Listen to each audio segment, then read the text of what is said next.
بچوں کی تربیت میں جہاں یہ تقاضا ہے اور جہاں اس چیز کو ہم پورا کرتے ہیں کہ ہم ایک اچھا ماحول پرووائڈ کرنے کی کوشش کرتے ہیں بچوں کو، کہ ایک اچھی تعلیم، ایک اچھا اسکول ہو، اچھا انوائرمنٹ ہو، اچھا ماحول ہو، گھر کا ماحول اچھا ہو، اسکول کا ماحول اچھا ہو، سوسائٹی اچھی ہو، یہ ساری چیزیں ہم سنتے ہیں۔ لیکن ہمارے بچے کے دوست کون ہوتے ہیں، اس کے اسکول کا دوست کون ہے، اس کے کلاسز کا دوست کون ہے، وہ کس کے ساتھ میں آ رہا جا رہا ہے، کس کے ساتھ میں اٹھتا بیٹھتا ہے، ان سب چیزوں کو بھی جاننے کی ضرورت ہے، اور یہ تربیت کا حصہ ہے،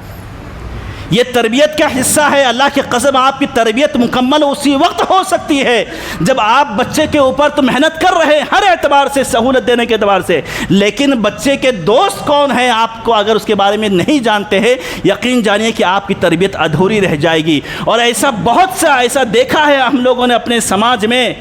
کہ گھر والے دیندار ہیں، متقی ہیں، پرہیزگار ہیں، گھر کا ماحول دیندار ہے، لیکن بچہ بے دین ہو گیا، بچہ بے نمازی ہو گیا، بچہ بد اخلاق ہو گیا۔ مسئلہ کہاں سے آیا، کمی کہاں سے آئی؟ ماں باپ تو پوری محنت کر رہے ہیں، پوری انرجی لگا رہے ہیں، پھر بچہ بے دین کیسے ہو گیا؟ اس لیے کہ اس کو سنگت غلط مل گئی، اس کی صحبت غلط مل گئی، اس کو دوست برے مل گئے۔ یہاں پہ ہم نے نہیں دیکھا ماں باپ نے کبھی سگریٹ کو ہاتھ نہیں لگایا، باپ نے کبھی سگریٹ کو ہاتھ نہیں لگایا، بچہ سگریٹ کا عادی ہے، مجبوری ہو گئی اس کی، کیسے؟ اس لیے کہ جب اس کو سنگت ایسی ملی جو سگریٹ پینے والا بچہ تھا، تو پھر اس کے بعد کیا ہوا کہ پہلے وہ شوق سے پیا، پھر اس کے بعد اس کی عادت بن گئی، عادت کے بعد وہ مجبوری بن گئی، اور پھر اس کے بعد بسا اوقات ایسا ہوتا ہے کہ ہمارا بچہ پورے سماج والوں کے لیے نشانی بن جاتا ہے کہ لوگ اپنے بچوں کو، ہمارے بچے کو دکھا کر کے یہ نصیحت کرتے ہیں کہ بیٹا سب کے ساتھ میں رہنا لیکن اس کے ساتھ میں مت رہنا۔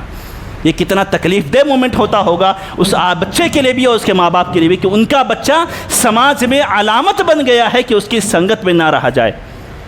اس لیے کہ ہم نے تربیت کے سارے تقاضوں کو پورا کیا، لیکن بچے کے دوست کون ہوتے ہیں، بچہ کس کے ساتھ میں اٹھتا بیٹھتا ہے۔ اللہ کی قسم ایسے مسائل ہم نے دیکھے، ایسے مسئلے دیکھے ہیں کہ لڑکیاں دیندار ہیں، گھر میں نمازی ہیں، لیکن پھر ایک دن اچانک خبر ملتی ہے کہ کسی غیر کے ساتھ میں وہ چل دی، کسی غیر کے ساتھ میں بھاگ گئی، وہ کسی اپنے غیر مذہب والے کے ساتھ میں بھاگ گئی۔ مسئلہ کہاں تھا؟ گھر والے دیندار ہے، باپ دیندار ہے، ماں دیندار ہے، بچی خود گھر میں نماز پڑھ رہی، لیکن پھر مسئلہ کہاں سے ہوا کہ وہ کسی غیر کے ساتھ میں بھاگ جائے؟ اس لیے کہ ہم نے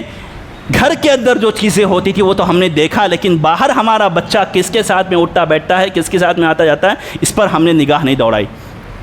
لہذا ضرورت اس بات کی ہے، اور یہ تربیت کا تقاضا ہے کہ ہم اپنے بچوں کی تمام چیزوں پر نگاہ رکھیں۔ ضرورت پڑنے پر اگر اپنے بچوں کے دوستوں کے بھی ایک دو دوستوں کے نمبر اپنے پاس رکھیں، بسا اوقات پوچھتے بھی رہیں تو کوئی مسئلہ نہیں، بلکہ یہ بہتر چیز ہے۔